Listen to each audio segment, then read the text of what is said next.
ঘন্ট করব বাঁধাকপি শেষের মুখে, তাই সবকিছু দিয়ে ঘন্ট করব। মটরশুঁটি, টমেটো, আলু, বড়ি দিয়ে।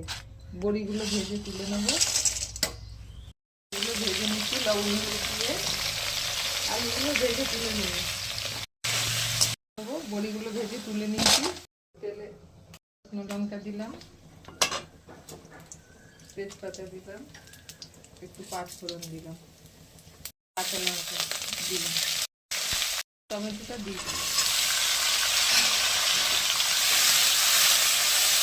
আর একটু গরম মশলা দেবো, আর একটু ঘি দেবো, দিয়ে নামিয়ে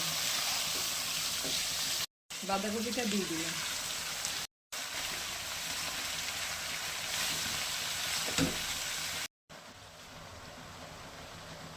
হলুদ দিলাম, একটু চিনি দিলাম, একটু নাড়াচাড়া করে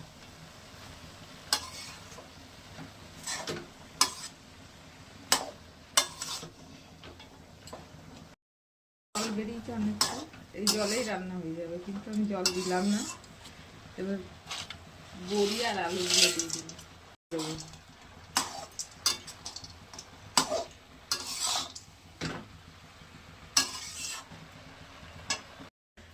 ঢাকা দিয়ে দিয়ে রেখে দেবো। ঢাকা দেবো আর নাড়াচাড়া করবো, হয়ে যাবে। হয়ে গেছে। এবার একটু ঘি গরম মশলা দিয়ে দেবো, একটু গরম মশলা দিলাম, ঘি দিলাম।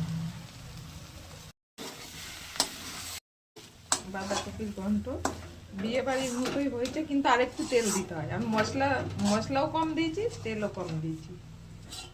অতটা হয়নি, আমি তো তেল মশলাটা কম দিয়েছি। বাঁধাকপির ঘন্ট বড়ি।